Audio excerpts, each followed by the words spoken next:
terjadi diskusi seperti itu juga.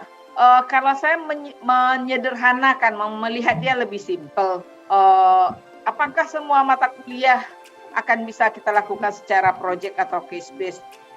Pengertian project dan case based ini bukan berarti the whole semester, Bapak Ibu.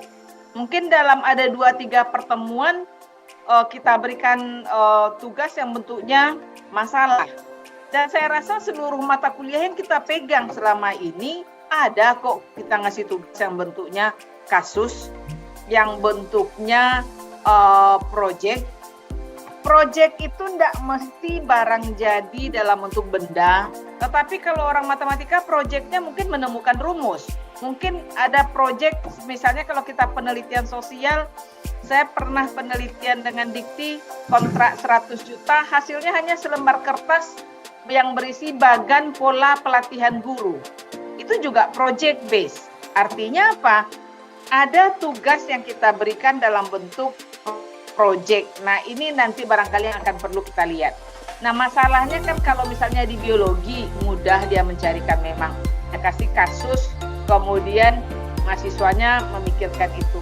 Permasalahan kita orang matematika dan orang bahasa, biasanya kebetulan kemarin saya ngisi acara juga di Jember untuk prodi pendidikan bahasa Inggris, sama juga dengan kita di matematika.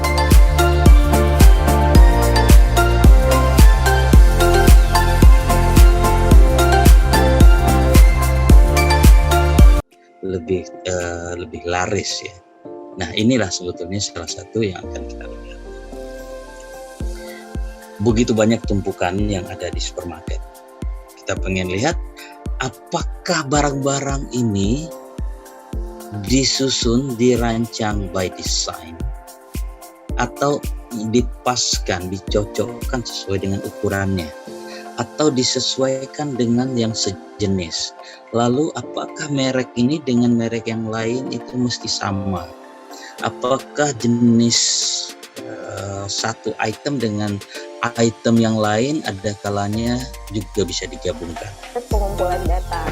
Mungkin dulu gitu orang-orang jika ingin melakukan pengumpulan data harus melakukan pengumpulan berbasis survei. Kalau sekarang kita nggak perlu misalnya yang hitung-hitung lagi nih respondennya ada berapa gitu, tapi kita udah bikin sistem yang mana dari website gitu sudah ada basis datanya, sudah ada database-nya, sehingga nanti saat kita butuh gitu apa yang ingin kita perbaharui, apa kebijakan terbarunya bisa kita ambil dari case-nya, langsung aja kita scrolling datanya dari website.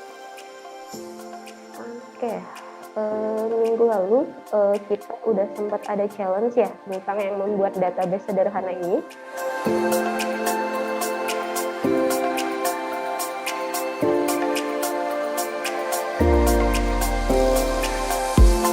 Mau mengerjakan pakai data yang lain, tapi saya agak lupa ya. Kalau Rehan berhasil, Bu. Yang mau coba data lain, Azra kemarin tadi, Bu, data KKN-nya. Oh iya, yang Azra boleh di-share nggak yang dikerjakan? Jadi Azra kemarin bikin project-nya pakai data KKN. Berhasil nggak Azra? Maaf Bu, kalau yang itu yang ketiga, medium ketiga saya belum nyoba Bu, yang pakai R. Tapi yang pakai data KKN kemarin tuh nggak jadi karena step-stepnya itu berbeda Bu, sama yang di medium pertama sama medium kedua Bu. Berarti memang iya ya.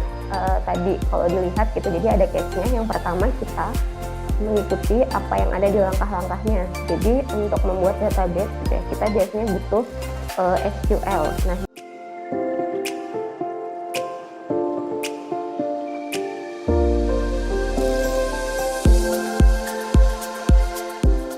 mulai. Siapa yang berhasil dapat? Zen, itu data semalam maksud Ibu tuh? Data yang untuk MBA tuh yang 5.000 data ya, PR. Boy, yang PR semalam. Yang MBA tuh yang sebelumnya. Yang MBA. Oh, Jangan sih dikit. bisa siapa? Safira. Bentar ya, coba. Ini nanti kita presentasinya ini pakai PPT. Moderator dan jelaskan sama kayak yang kemarin. Tuh jelasin izin bicara. Jadi kita dapat output sedikit. Itu dijelaskan aja sekarang. Iya, hasilnya jadi jelaskan. Misal dari hasilnya itu orang yang beli Indomie soto pasti beli Indomie goreng kayak gitu. Berarti nanti kita bikin promo tiap membeli 2 Indomie soto berarti Indomie ya. Iya, biar di share screen aja nanti bagian kesimpulan. Lek woy, nggak dengar. Izin ngasih saran. ya silakan. Mungkin untuk barang yang cepat laku itu bisa dipasangkan dengan barang yang tak pernah laku gitu.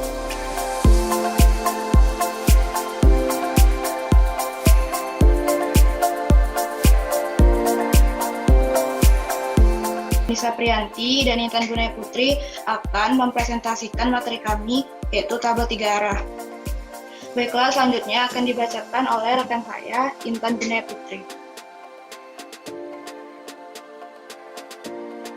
Baik, tabel 3 arah. Tabel 3 arah adalah tabel yang menunjukkan hubungan antara 3 hal atau 3 karakteristik.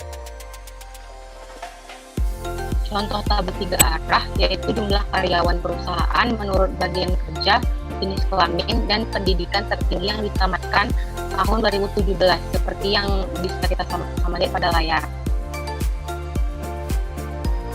Contoh variabel yaitu data mahasiswa menurut jenis kelamin, asal daerah, dan jurusan. Data jumlah penduduk menurut kecamatan, kelompok umur, dan jenis kelamin. Data petani padi menurut kategori luas lahan, umur, jenis kelamin, dan lain-lain. Dalam keseharian, fenomena yang terjadi dan menarik untuk diteliti melibatkan sejumlah besar variabel. Baik, selanjutnya kita akan membahas tentang tabel parsial.